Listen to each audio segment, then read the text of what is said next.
गुरुचरित्र हा 5वा वेद आहे हे आपणाला विदित आहे.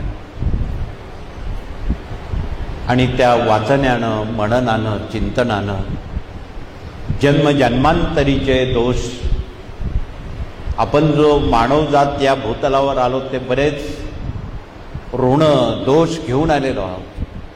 72 प्रकारची ऋण आहे. पैकी त्यातली अनेक ऋण या सेवेनं निवारण होतात.